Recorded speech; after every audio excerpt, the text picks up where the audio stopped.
Bien-aimés, fidèles auditeurs de la 103.1 FM, fréquence vie, recevez mes salutations les plus chaleureuses. Je suis ravi de vous revoir encore, de vous retrouver à ce programme formidable, ce programme spécial intitulé Dieu en action. Au micro, je suis le serviteur de Dieu, prophète Jérôme Gampi, le pasteur responsable de la mission Armée de prière et de délivrance de la ville de Yamoussoukro. Et la mission est située au quartier Sopim, juste après l'école primaire Sainte-Émilie, à la rue baptisée APD. Et ce soir, je suis heureux de partager avec vous un sujet vraiment crucial, un sujet vraiment important.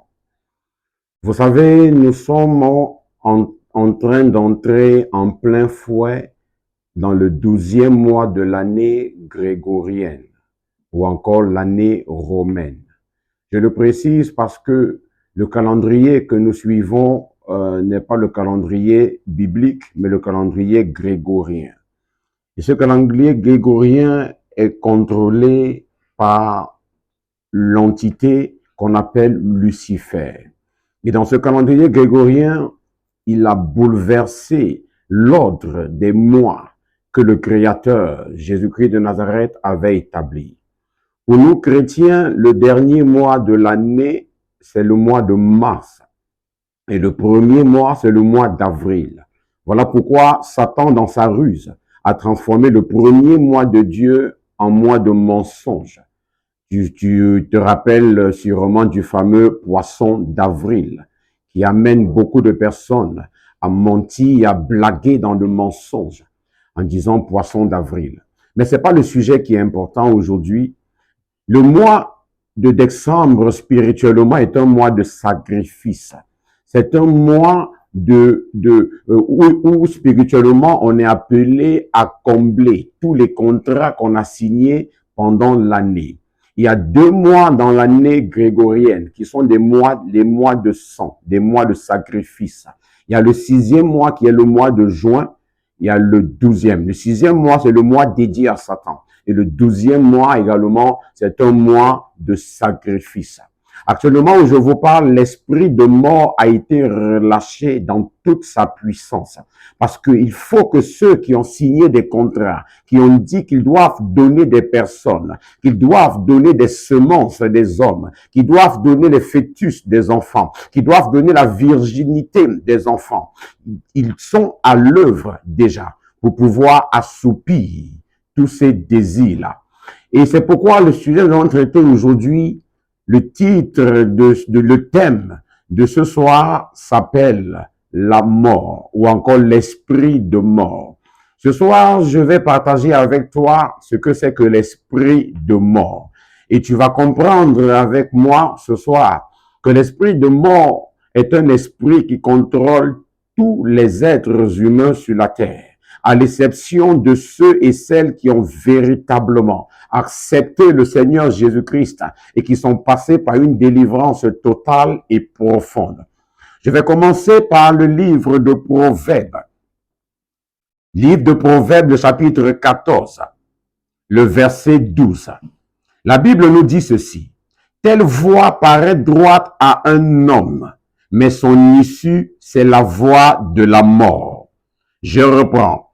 Telle voie paraît juste à un homme, mais son issue, c'est la voie de la mort.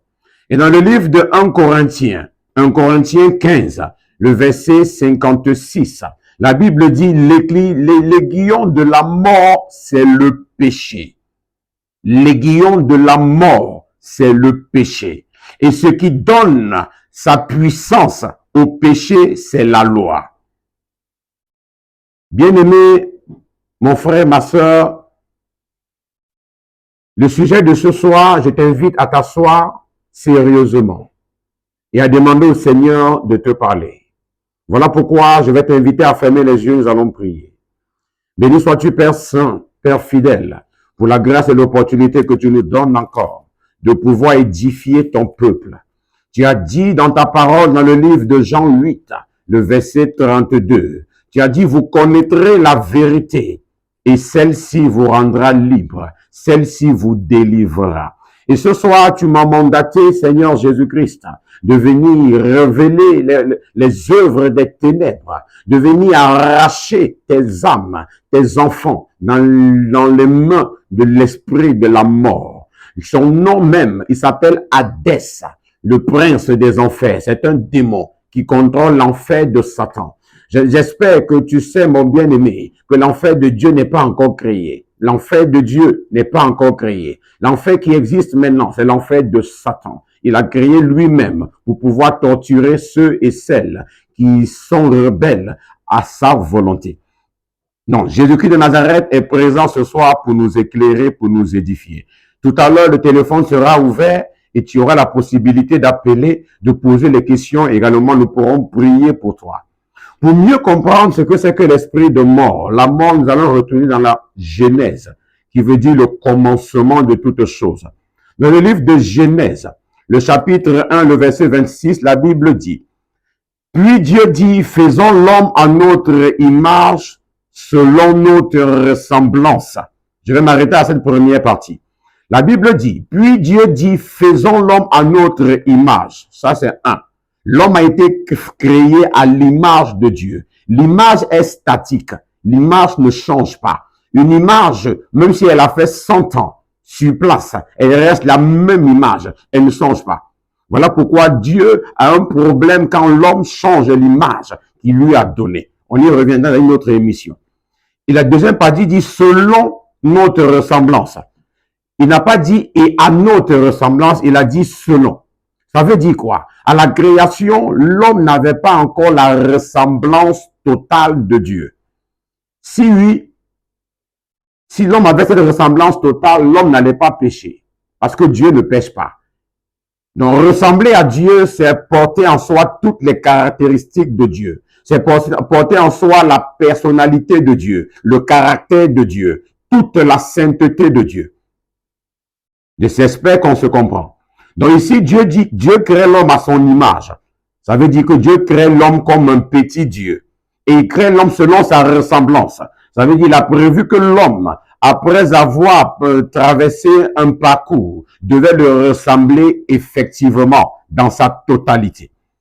C'est pourquoi dans le livre de Genèse chapitre 2, à partir du verset 8, la Bible dit, « Puis l'Éternel Dieu planta un jardin en Éden, du côté de l'Orient. Et il y mit l'homme qu'il avait formé. » Verset 9. « L'Éternel fit pousser du sol des arbres de toute espèce, agréables à voir et bons à manger. Et l'arbre de la vie au milieu du jardin, et l'arbre de la connaissance du bien et du mal. » Voyez dans ce verset 9, la Bible met l'accent sur deux arbres.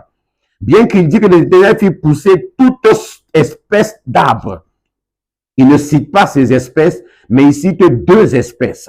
Et quand je méditais ma Bible, je demandais à Dieu, mais les autres espèces, on les connaît. Le manguier, on peut le voir. L'avocatier, on peut le voir. Cocotier, on peut le voir. Mais l'arbre de la vie, j'ai jamais vu un arbre qu'on appelle l'arbre de la vie sur la terre. L'arbre de la connaissance du bien et du mal, j'ai jamais vu ça sur la terre. C'est où l'Esprit de Dieu m'a dit, non, ces arbres ne sont pas physiques, mais sont spirituels. Et pourquoi est-ce que Dieu avait placé l'arbre de la vie dans le jardin d'Éden? Cette vie ici, c'est pas la vie que toi et moi nous portons. Non, parce que l'homme était déjà en vie. La Bible dit que puis Dieu planta le jardin d'Éden et puis plaça l'homme. L'homme vivait déjà. Mais il y avait encore un arbre appelé l'arbre de la vie. Et un autre arbre appelé l'arbre de la connaissance du bien et du mal. Et quand on va plus loin au verset 16 du même chapitre 2 de Genèse, la Bible dit, « L'Éternel donna cet ordre à l'homme, tu pourras manger de tous les arbres du jardin, mais tu ne mangeras pas de l'arbre de la connaissance du bien et du mal, car le jour où tu en mangeras, tu mourras. » Remarquez quelque chose ici. Le verset 16, l'Éternel dit, « Tu pourras manger de tous les arbres du jardin. » Dans tous les arbres, j'ai remarqué qu'il y a l'arbre de la vie. Mais il y a un autre arbre qui a été mentionné au verset 9, que Dieu interdit à l'homme de manger. Et il dit à l'homme la conséquence qui va arriver le jour où il va manger. Quand je méditais ce verset et demandais à Dieu, pourquoi est-ce que tu as dit à l'homme qu'il peut manger même l'arbre de la vie? Le Seigneur m'a dit, l'arbre de la vie avait pour fruit la vie éternelle. L'homme était censé manger cet arbre-là pour pouvoir vivre éternellement comme moi, Dieu. Parce que quand je créais l'homme, je n'avais pas encore mis en lui la vie éternelle. Il devait choisir lui-même entre la vie éternelle et la mort éternelle. Parce que je suis un Dieu juste, un Dieu qui ne force personne. Il a créé l'homme avec le libre arbitre. Donc, si l'homme mangeait l'arbre de la vie, l'homme devait vivre éternellement avec Dieu en Éden. Éden ici signifie la présence de Dieu. Éden n'est pas un lieu géographique. Éden signifie, en langage hébreu ancien, signifie la présence de Dieu. Maintenant, quand il dit à l'homme, tu ne mangeras pas de l'arbre de la connaissance du bien et du mal, car le jour où tu en mangeras, tu mourras. Mais j'ai dit à mon père, papa, mais tu dis, tu as tout créé, tout ce que tu as créé est bon. Je l'ai vu dans le livre de Genèse 1. Dans le livre de Genèse 1 au verset 31. Dieu vit que tout ce qu'il avait fait, et voici cela était très bon. Donc tout ce que tu as créé est bon. Comment ce qui est bon pour produire le mal? Comment ce qui est bon pour donner la mort? Alors que toi, tu es le Dieu qui donne la vie. Et le Seigneur m'a expliqué quelque chose que je vais t'expliquer tout à l'heure. Et tu comprendras mieux. Voilà pourquoi dans le dernier verset du chapitre 2, le verset 24, la Bible dit, le verset 25, la Bible dit, l'homme et sa femme étaient tous deux nus et n'en avaient point honte. Dieu avait revêtu l'homme de sa gloire. La gloire de Dieu remplissait l'homme, couvrait l'homme et sa nudité n'était pas visible, palpable. Mais au chapitre 3, on voit un être qui apparaît, le serpent. Quand on parle de serpent ici, beaucoup voient l'animal, le serpent. Non, il ne s'agit pas d'un animal ici, il s'agit d'une personne. Le serpent ici est un titre qui est donné à Satan. Dans Apocalypse, chapitre 12, on le présente comme le serpent ancien, comme le grand dragon, comme le prince de l'aurore, comme l'étoile du matin. Pas l'étoile brillante du matin, parce que l'étoile brillante du matin, c'est Jésus-Christ de Nazareth. Donc le serpent ici était Satan. Il est venu tromper l'homme, mais en disant une vérité. Mais toute vérité qui sort de la bouche de Satan, automatiquement, c'est un mensonge. Il a dit à l'homme au verset 4, alors le serpent dit à la femme, vous ne mourrez point. Il transforme Dieu en menteur. Il dit, mais Dieu sait que le jour où vous en mangerez, vos yeux s'ouvriront et vous serez comme des dieux connaissant le bien et le mal. Satan ne mentait pas ici. Il disait vrai. Parce que Dieu lui-même a confirmé cela au verset 22 du même chapitre 3. L'Éternel Dieu dit, l'homme est devenu comme l'un de nous pour la connaissance du bien et du mal. Donc Satan n'a pas menti à l'homme, à Ève, en disant Dieu sait que quand vous mangerez, vous serez comme lui, connaissant le bien et le mal. Et puis j'ai demandé à mon père, mais papa, pourquoi est-ce que cet arbre-là, tu savais que ça devait produire la mort, et puis tu as placé ça dans le jardin d'Éden. Et puis mon père m'a dit, non, c'est pas l'arbre-là qui produit la mort. Il m'a dit, relis encore ta Bible. Et quand j'ai relu le verset 16 et 17 du chapitre 2, l'Éternel Dieu donna cet ordre à l'homme, tu pourras manger de tous les arbres du jardin, mais tu ne mangeras pas de l'arbre de la connaissance du bien et du mal, car le jour où tu en mangeras, tu mourras. Quand j'ai lu ça, j'ai compris 1 Corinthiens 15, qu'on a lu tout à l'heure. 1 Corinthiens 15, verset 56. L'aiguillon de la mort, c'est le péché. Et ce qui donne la puissance au péché, c'est la loi. Ce n'est pas l'arbre qui a produit la mort. Non, c'est le péché qui a produit la mort. C'est la désobéissance à la loi que Dieu a donnée qui a causé la mort chez l'homme. L'homme a désobéi. L'arbre, la connaissance du bien et du mal, Dieu avait prévu qu'à un moment donné, l'homme devait avoir accès à cette connaissance. Mais ce n'était pas encore le moment. Pour pouvoir y avoir accès, l'homme devait devenir comme Dieu, éternel, en mangeant l'arbre de la vie. Quand l'homme mange la vie, ça veut dire qu'il a en lui la vie de Dieu. Il a en lui l'esprit de Dieu. Je ne sais pas si on se comprend, mon frère, ma soeur. Et quand l'homme devait manger cet arbre, c'était ensuite qu'il devait manger la connaissance du bien et du mal. Parce que Dieu voulait que l'homme le ressemble dans sa totalité. Comment j'ai compris ça? Dans le verset 22 du chapitre 3, la Bible dit, l'Éternel Dieu dit, voici l'homme est devenu comme l'un de nous, pour la connaissance du bien et du mal. Empêchons-le maintenant d'avancer sa main, de prendre de l'arbre de vie et d'en manger et de vivre éternellement. Ça veut dire quoi? Dieu dit, puisque l'homme a déjà mangé la connaissance du bien et du mal, il a péché contre moi. La mort s'est attachée à sa vie. Maintenant, il est devenu pécheur, sa nature a changé. Maintenant, s'il prend l'arbre de la vie et il mange, la Bible dit qu'il sera éternellement dans le péché. Cette mort éternelle devait s'attacher à sa vie. C'est pourquoi au verset 23, l'Éternel dit, et l'Éternel Dieu chassa l'homme du jardin d'Éden pour qu'il cultivât la terre d'où il avait été pris. Verset 24, c'est ainsi qu'il chassa Adam. Et il mit à l'orient du jardin d'Éden des chérubins qui agitaient une épée flamboyante pour garder le chemin de l'arbre de vie. La Bible n'a pas dit que les chérubins gardaient le chemin de l'Éden. Non, les chérubins gardaient le chemin de l'arbre de vie. Et quand j'ai posé la question à mon père, mais cet arbre de vie, je ne l'ai jamais vu sur la terre. C'est quoi cet arbre de vie ou encore c'est qui cet arbre de vie? Il m'a expliqué en me disant, Jérôme, l'arbre de vie, c'est Jésus-Christ.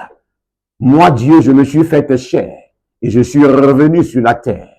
Voilà pourquoi je dis, je suis le pain de la vie. Celui qui me mange, celui qui croit en moi, vivra, tant bien même qu'il mourra. Dans le jardin, la mort s'est attachée à l'homme. L'homme a été chassé du jardin. Dans le jardin, l'homme avait tout. Il avait accès à toutes les ressources. Il ne souffrait pas pour manger. Il n'avait aucun problème de se vêtir, aucun problème d'habitation, aucun problème de mariage. Il n'avait aucun problème d'enfantement. Il n'avait aucun problème de santé. Tout était à lui parce qu'il était dans la présence de Dieu. Mais en désobéissant à Dieu, il a tissé une alliance avec l'esprit de la mort. Il a fait un pacte avec la mort. Voilà pourquoi l'Éternel, avec pas amour pour lui, l'a chassé du jardin. Mais ce qui me plaît et ce que j'aimerais partager avec toi, avant de le chasser du jardin, dans Genèse 3, le verset 15, la Bible dit, l'Éternel Dieu dit au serpent, je mettrai une inimitié entre toi et la femme, entre ta postérité et sa postérité. Il parle de la postérité de la femme. Il dit, celle-ci t'écrasera la tête et tu lui blesseras le talon. Quand j'ai lu ce verset, j'ai demandé à Dieu, papa, mais ta parole dit que la femme n'a pas de postérité. Tous les hommes qui sont nés sur la terre, tu leur as donné à l'homme. Dans la suite, on va voir dans Genèse 4, la postérité d'Adam. On ne dit pas la postérité de Ève. J'ai demandé à Dieu, mais tu as dit la postérité de la femme. La femme n'a aucune postérité. Est-ce que tu as menti? Mon frère, ma soeur, Dieu ne ment jamais. Satan a dit à Ève que Dieu ment. Et c'est ce qu'il continue de dire aux hommes aujourd'hui. Dieu vous ment. Mais le Dieu que je te parle, Jésus-Christ de Nazareth, n'est pas un menteur. C'est Satan qui est menteur depuis le commencement. Jean 8, verset 44. Il est le père du mensonge. Il est l'auteur du mensonge. Mon frère, ma soeur, Seigneur Jésus m'a révélé que cette postérité de la femme dont il parlait, de tous les hommes qui sont nés sur la terre, il y a un seul homme qui est né sur la terre, dont aucun autre homme ne peut taper sa poitrine et dire c'est mon enfant. La seule personne qui peut dire que c'est mon enfant, c'est une femme. Elle s'appelait Marie.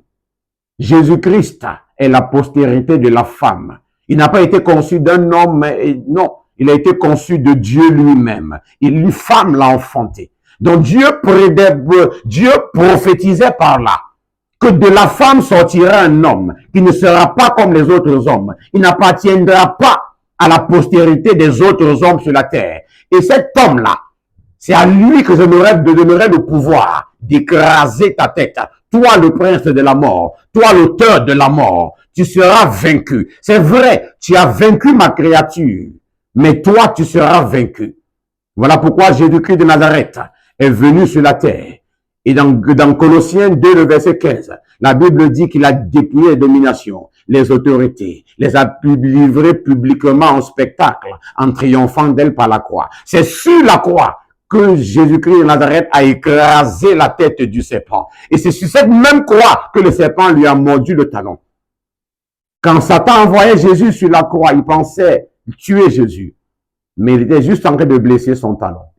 Quand Jésus a rendu l'esprit, la Bible dit que le ciel s'est assombri. La terre a tremblé. Les rochers se sont brisés. Les tombeaux se sont ouverts. La colère de Satan était en train de se manifester. Comment j'ai pu perdre ce combat? Moi qui avais tout planifié pour avoir la terre entière à moi pour l'éternité. Voilà un homme qui est venu et qui m'a vaincu. Jésus-Christ de Nazareth. Mon frère, ma sœur, revenons à l'esprit de mort. L'esprit de mort s'attache à la vie de quiconque désobéit à la parole de Dieu. Tout ce que tu fais qui n'est pas en accord avec la parole de Dieu, avec la volonté de Dieu, est une porte ouverte à l'esprit de mort. Adam et Ève n'avaient pas tué un homme. Non, ils n'avaient même pas avorté. Non, ils avaient juste désobéi à une simple loi que Dieu avait dit. Tu n'en mangeras pas. Les hommes aujourd'hui ont classifié les péchés comme les péchés les plus graves et les péchés les plus minimes. Le mensonge est considéré comme un tout petit péché. C'est un petit péché même. Mais quel est le péché qui a mené Ève à tomber? C'est un petit mensonge qui se rassemblait être la vérité. Le serpent lui a dit, Dieu t'a menti. Dieu sait que le jour où tu en mangeras, tes yeux s'ouvriront. Ève a cru à ça. Elle a pris, elle a mangé. Elle a donné à son mari qui était auprès d'elle et elle en a mangé. Voilà pourquoi Dieu a dit à Adam, au verset 17 du chapitre 3 de Genèse, il dit à l'homme, puisque tu as écouté la voix de ta femme et que tu as mangé de l'arbre au sujet duquel je t'avais donné cet ordre, tu n'en mangeras point. Le sol sera maudit à cause de toi. Aujourd'hui, les hommes ont laissé la parole de Dieu et ils ont écouté la parole des autres hommes. Ils ont écouté la parole des traditions. Ils ont écouté la parole des hommes religieux, des pasteurs, des prophètes, des évangélistes, des imams, des guides spirituels, des marabouts et j'en passe. Ils ont laissé la parole de Dieu. Ils n'ont pas écouté la parole de Dieu, mais ils se sont attachés à la parole de l'homme. Et cela a apporté l'esprit de mort. Satan n'a aucun pouvoir sur un être humain qui n'a pas péché. Voilà pourquoi Jésus a dit dans Jean 14, le verset 30, il a dit, le prince de ce monde vient, mais il n'y a rien de lui en moi. Satan ne peut pas réclamer Jésus, mais Satan pouvait réclamer les apôtres. Il a réclamé les apôtres. Et puis, Jésus a dit à Simon, dans Luc 22, Simon, Simon, Satan vous a réclamé. Dans vous, il parlait des apôtres. Satan vous a réclamé pour vous cribler. Mais moi, Jésus, j'ai prié pour toi. Quelqu'un m'a demandé un jour, où est-ce que la Bible parle de la délivrance des apôtres? Vous, armés de prière, vous prêchez la délivrance. Montre-moi un verset biblique où un apôtre a été délivré. Luc 22. Pourquoi est-ce que Jésus priait pour Pierre? Pierre marchait avec Jésus. Ça fait d'il y a 3 ans. On est dans Luc 22. Il était déjà proche pour être crucifié. Mais Jésus a prié pour Pierre, pour qu'il soit délivré de la réclamation de Satan. Pour l'apôtre Paul, dans Actes chapitre 9, le Seigneur Jésus a envoyé Ananias pour prier pour sa délivrance. Ananias a prié pour Paul. Paul a été délivré. Les écailles sont tombées de ses yeux. Il s'est levé. Il a été baptisé ensuite, après avoir été délivré. Mon frère, ma soeur, tout chrétien qui n'est pas passé par une délivrance totale et profonde n'aura pas une vie chrétienne stable. Je sais de quoi je parle. J'en suis un prototype. La mort est attachée à la vie. À chaque fois que tu t'es masturbé, tu as signé un contrat avec l'esprit de mort. Dieu avait prévu que la sémence de l'homme et de la femme ne se rejoignent que lorsqu'il y a un rapport sexuel dans le cadre du mariage. Qui dit mariage dit dot, dit mairie et dit bénédiction. Tant que ces trois étapes n'ont pas été faites dans la chasteté, cette relation n'est pas reconnue par Dieu. Et cela apporte l'esprit de mort. À chaque fois que tu as donné ta sémence en dehors du sexe de ta femme, même si tu es marié, tu as pratiqué le coït interrompu. Tu as dit non, ma femme a accouché, ça fait 3 mois, ça fait 6 mois. Je ne veux pas qu'elle tombe enceinte. Et puis tu es allé avec elle. Au moment de verser la semence, tu as sorti, tu as versé par terre. Tu as apporté l'esprit de mort dans ta famille. Tous tes enfants sont condamnés à la mort. Comment je le sais? Dans le livre de Genèse, le chapitre 38, la Bible nous parle d'une famille, la famille de Judas. Je vais le lire et tu vas m'écouter. À partir du verset 1, Genèse 38. En ce temps-là, Judas s'éloigna de ses frères et se retira vers un homme d'Adoulam, nommé Ira. Là, Judas vit la fille d'un Cananéen, nommé Shua. Il a pris pour femme et alla vers elle. Notez bien, il a pris pour femme d'abord, avant d'aller vers elle. Elle devint enceinte et enfanta un fils qu'elle appela Er. Elle devint encore enceinte de nouveau. Elle enfanta un fils qu'elle appela Onan. Elle enfanta de nouveau un fils qu'elle appela Shéla. Judas était à Zib quand elle enfanta. Judas prit pour elle son premier-né une femme nommée Tamar. Elle, premier-né de Judas, était méchant aux yeux de l'Éternel, et l'Éternel le fit mourir. Verset 8. Alors Judas dit à Onan, va vers la femme de ton frère, prends-la comme ta femme, comme beau-frère, et suscite une postérité à ton frère. Verset 9. Onan, sachant que cette postérité ne serait pas à lui, se souillait à terre lorsqu'il allait vers la femme de son frère, afin de ne pas donner de postérité à son frère. Verset 10. Ce qu'il faisait déplut à l'Éternel, qui le fit mourir. Il a juste pratiqué le coït interrompu. Il est allé avec sa femme, mais au moment de verser sa semence, il s'est souillé par terre. C'est pareil quand tu te masturbes, tu te souilles par terre. C'est pareil quand tu as des rapports sexuels dans un préservatif, tu te souilles par terre. C'est pareil quand tu vas dans les rapports sexuels avec une femme qui n'est pas ta femme, un homme qui n'est pas ton homme, tu te souilles par terre. Pardon. La mort s'est attachée à nos vies. À chaque fois que tu as menti, mon frère, ma sœur, tu as tissé un pacte avec la mort. Dans le livre de Ésaïe, dans son chapitre 29, 28 et 29, Ésaïe, dans le chapitre 29, la Bible va dire ceci. Permets-moi d'ouvrir dans ma Bible à la page que je viens de citer. La Bible va dire, vous qui avez traité alliance avec la mort, j'y reviendrai. L'alliance avec la mort. L'alliance avec la mort. L'alliance avec la mort. À chaque fois que tu as menti, tu as tissé un pacte avec la mort. Chaque fois que tu as mis ton pied sur un féticheur, même si tu allais accompagner quelqu'un, tu as tissé alliance avec la mort. Parce que quand tu mets ton pied, l'empreinte de tes pieds reste. Et de cette empreinte, on peut faire de toi ce qu'on veut dans le spirituel. Je sais de quoi je parle. À chaque fois que tu as déshonoré le temple de Dieu que tu es, tu as signé un pacte avec l'esprit de mort. Dieu t'a créé avec des ongles, mais tu laisses les ongles qu'il t'a donnés. Tu prends des faux ongles que tu mets sur les ongles qu'il t'a donnés. C'est un message que tu envoies à ce créateur, que tu m'as mal créé. Laisse-moi te montrer comment on crée un homme. Il te donne les cheveux noirs. Tu as pris teinture jaune, teinture orange, teinture rouge. Tu as teinté tes cheveux. Tu lui dis, tu es un mauvais créateur.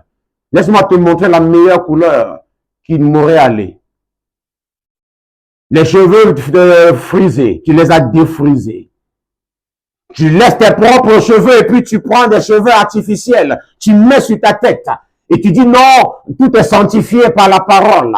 C'est vrai, la parole sanctifie tout, le sang de Jésus sanctifie tout, mais il ne sanctifie pas toujours tout.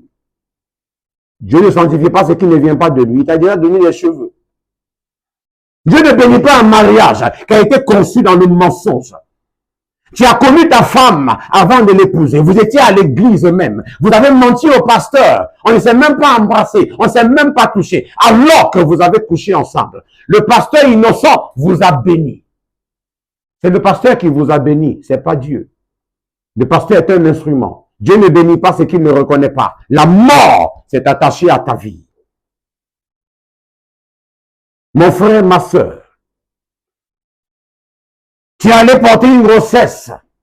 Déjà en désobéissant à Dieu, tu as porté une grossesse. Et puis la grossesse, c'est une grossesse indésirée. Et puis tu vas à l'hôpital, tu fais un avortement ou un curettage. Tu dis non, c'est juste un fœtus, ce n'est pas un homme. Tu l'as déjà tué. Laisse-moi te dire dans le spirituel. Avant qu'un homme ne naisse sur la terre, son étoile apparaît au moins 300 ans avant sa naissance. C'est la raison pour laquelle Isaïe a pu prophétiser la venue de Jésus 700 ans à l'avance. Parce que spirituellement, avant qu'un homme ne naisse, on voit son étoile. Quand les mages ont vu l'étoile de Jésus briller plus fort, ils ont compris que ce Jésus est né. Les mages n'étaient pas des pasteurs, c'était des marabouts. C'était des féticheurs, des occultistes. Ils savaient lire dans le spirituel. Ils ont vu l'étoile et l'étoile les a orientés jusque dans la maison de Jésus. Mon frère, ma soeur, l'esprit de mort est là. La Bible dans le livre de Romains 8, de Romains 6, le verset 23. La Bible va dire ceci. Car le salaire du péché, c'est la mort. Le salaire du péché, c'est la mort. Et c'est quoi le péché? Le péché, c'est la désobéissance à la loi. C'est la désobéissance à la parole de Dieu. À chaque fois que tu as fait des tatouages sur ton corps, même si tu as juste dessiné avec un bic, tu as fait alliance avec l'esprit de mort. Satan est tellement rusé qu'il a créé des chewing-gums avec des autocollants. Nos enfants à l'école, innocents qu'ils sont, ils achètent ce chewing-gum et puis ils prennent l'autocollant, ils le collent sur la main. Spirituellement, ce sont des tatouages, des côtes. Par là, on peut initier l'enfant. Par là, on peut contrôler l'enfant. L'esprit de mort. Tout enfant qui est né hors cadre du mariage est déjà vendu à la mort. Aucun enfant né dans le cadre légal du mariage ne peut être initié dans la sorcellerie. Aucun. Si ton enfant était initié, ça veut dire que dans le processus du mariage, il y a eu une illégalité qui n'était pas de Dieu. Dans Deutéronome, chapitre 22, je vais te lire un passage qui va peut-être te choquer. Dans Deutéronome, chapitre 22, au verset 3, la Bible dit ceci. Deutéronome, chapitre 22. Deutéronome 22, verset 3.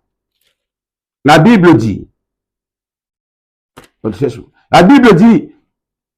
tout enfant issu d'une union illicite n'entrera pas dans l'assemblée de Dieu. Même sa 10e génération n'y entrera pas. J'ai l'impression, Deutéronome 23 ou 22, j'y reviendrai tout à l'heure. L'esprit de mort.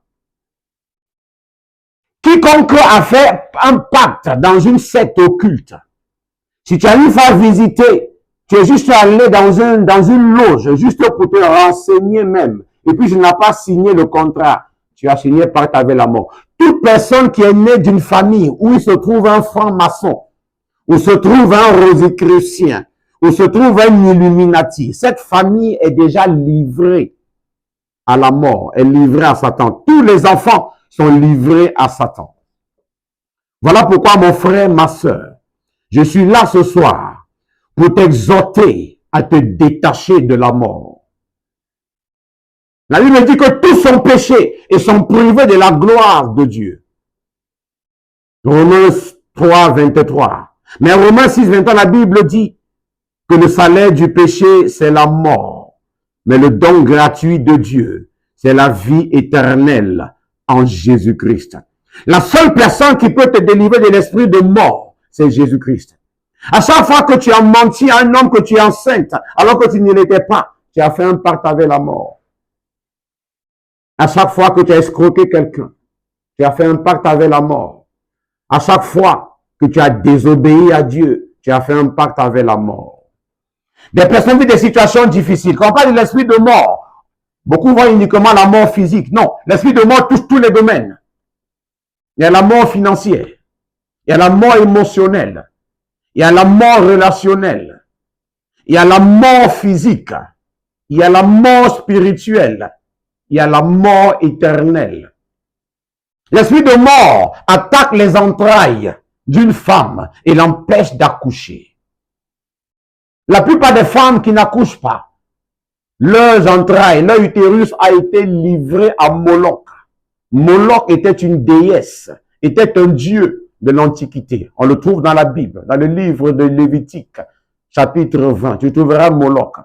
Ce dieu était adoré par les sacrifices d'enfants. À chaque fois qu'une femme a fait un avortement, elle a livré son utérus à Moloch. À chaque fois qu'une femme a pris une pilule pour ne pas accoucher, elle a pris un vaccin pour ne pas accoucher, elle a pris les pilules du lendemain, elle a pris on appelle ça quoi encore, les implants, les préservatifs. À chaque fois que tu l'as utilisé, tu as livré l'utérus à Moloch. Si tu as dit un jour, je n'aimerais pas accoucher. Non, l'accouchement là, c'est trop dur, j'ai entendu que ça fait trop mal. Moi, je ne veux pas accoucher. Le seul fait que tu l'as dit de ta bouche, tu as livré tes entrailles à Moloch.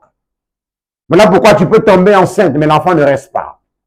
Tu as eu une fausse couche, 2 fausses couches, 3 fausses couches. La mort est à l'œuvre dans ta vie. Mon frère, ma soeur, je suis là pour t'annoncer la bonne nouvelle, que tu peux être délivré de l'esprit de mort. On n'a pas assez de temps, je parlerai un peu du satanisme, de comment est-ce que l'esprit de mort est relâché pour détruire les gens à la fin d'année. Beaucoup d'accidents sont programmés. Dans chaque carrefour, spirituellement, la nuit, on vient, on met des filets. Et ces filets ont pour objectif de capter vos âmes quand vous passez. Voilà pourquoi dans Somme 91, la Bible dit « Délivre-moi du filet de l'oiseleur ». L'oiseleur, c'est un chasseur d'âmes. Tous les sorciers sont des chasseurs d'âmes. Quand on parle de l'oiseleur, beaucoup voient seulement les sorciers. Si toi, tu mets quelqu'un en colère, tu es un chasseur d'âmes. Une personne en colère est sortie de lui. Quand il est sorti de lui, on peut capturer son âme spirituellement. À chaque fois que tu mets quelqu'un en colère, tu es un chasseur d'âme. À chaque fois que tu mens quelqu'un, tu es un chasseur d'âme parce que tu l'amènes à sortir de lui. Tu l'amènes à pécher contre Dieu et tu donnes son âme à Satan. Comment Satan a eu l'âme de Adam et de Ève? En les mentant simplement. Ils ont cru à Satan et leur âme s'est soumise directement à Satan. Mon frère, ma soeur, je suis là pour t'annoncer que Jésus-Christ de Nazareth est là pour te délivrer. Voilà pourquoi je t'invite, toi qui passes par des situations difficiles. Quand tu touches l'argent, ça ne reste pas dans ta main. Rien ne va dans ta vie. Le mariage te fuit comme le poisson fuit le pêcheur. Tu as des difficultés, problèmes de santé. Tu es même chrétien, tu es même pasteur. Actuellement que je parle, il y a un pasteur qui m'écoute. Tu vis des situations vraiment compliquées. Tu te demandes même, où est ce Dieu que je sais? Comment je peux servir Dieu et ma maison est en désordre comme ça? Comment je peux servir Dieu et mes enfants sont dans la débauche? Le Dieu là est où? Le Dieu qui a dit, fais ma part et je ferai ta part. Le problème n'est pas Dieu, mon frère. Le problème n'est pas Dieu, ma soeur. Le problème vient toujours de nous, l'esprit de mort. En cette fin d'année, des accidents ont été programmés. Beaucoup de personnes vont mourir dans des accidents de circulation. Certains vont mourir par overdose. C'est pourquoi dans les différentes fêtes de fin d'année, tu comprends que c'est pas Dieu. Beaucoup d'enfants perdent leur virginité à ces différentes fêtes, que ce soit Noël, que ce soit Nouvel An. Beaucoup seront initiés à la drogue, à la cigarette, à l'alcool pour leur première fois à ces différentes fêtes. Moi-même qui te parle, j'ai connu le sexe pour la première fois, un 25 décembre. J'ai connu la boîte de nuit pour la première fois, un 25 décembre. Je voulais fêter. J'ai connu l'alcool pour la première fois, un 25 décembre. Cette période est une période de sacrifice. Des parents sacrifient leurs enfants. Des enfants sacrifient leurs parents. Des frères sacrifient leurs sœurs et vice-versa. Peut-être toi qui m'entends, tu es déjà sacrifié. Dans le monde de la sorcellerie, lorsqu'on réussit à capturer ton âme, on la transforme soit en poulet quand ton étoile n'est pas costaud, soit en mouton quand ton étoile a un peu de valeur, soit en bœuf. Quand on te transforme, on t'égorge. Quand on t'égorge, on te découpe, on te prépare. À ce moment-là, même si on t'a préparé, on peut toujours faire quelque chose. Après t'avoir préparé, on te mange. Même quand on t'a mangé, Jésus peut encore te délivrer. Mais si par malheur, ils ont déféqué ce qu'ils t'ont mangé, on ne peut plus. Voilà pourquoi je t'encourage, mon frère, ma soeur. Toi qui dors, tu vois les morts. Tu te retrouves dans des forêts. Tu te retrouves dans l'eau. On te poursuit. Les chiens te poursuivent. Les hommes te poursuivent masqués. Tu vois des choses bizarres. Tu vois des calebasses. Il y a quelqu'un qui est en train de me regarder. Tu as vu comme une guerre. Des gens mourir. Tu étais au milieu paniqué. Ton âme est déjà programmée. Cherche ta délivrance. La bonne nouvelle, c'est que Jésus-Christ de Nazareth a suscité une armée, appelée armée de prière de délivrance à Jésus-Christ. Cette armée est d'abord spirituelle. Il y a plusieurs qui n'en font pas encore partie de l'armée terrestre. Et l'armée de prière, il nous a équipés pour la délivrance des âmes. Voilà pourquoi je t'invite, mon frère, ma soeur, à chercher ta délivrance. Je ne vais pas continuer faute de temps. On a tellement à dire sur ce sujet. Mais je vais ouvrir le micro, le téléphone pour ceux qui peuvent, qui voudront appeler et avoir des questions ou des sujets de prière. Le numéro, c'est le 07 77 83 87 83. Je reprends le contact. 07 77 83 87 83. Vous pouvez appeler en ligne. Et le second numéro, c'est le 05 75 55 75 63. Je reprends. 05 75 55 75 63. Vous pouvez appeler à ces deux numéros sur place à la radio et nous allons répondre à vos questions et vous orienter en cas de besoin de prière. En attendant le coup de fil, j'aimerais continuer à exhorter quelqu'un. L'esprit de mort s'attache à quiconque désobéit à la parole de Dieu. Beaucoup ont peur de Satan, mais Satan n'est pas celui qu'il faut avoir peur. Il faut avoir peur du péché. Le péché est plus dangereux que le diable. Satan n'a aucune puissance sans le péché. S'il a pu atteindre Adam et Ève, c'est parce qu'ils ont péché. S'il a pu avoir accès à ta vie, c'est parce que toi aussi, tu as péché. Moi aussi, j'ai péché. Nous avons hérité des péchés de nos ancêtres. Et ces péchés ont donné à Satan le droit légal de nous tourmenter, le droit légal de nous détruire.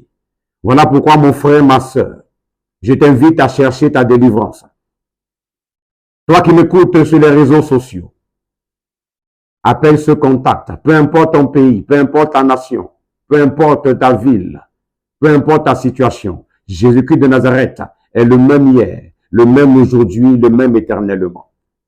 Dans le livre d'Apocalypse, Apocalypse chapitre 1, Apocalypse chapitre 1, à partir du verset 17, je vais t'encourager avec ce verset.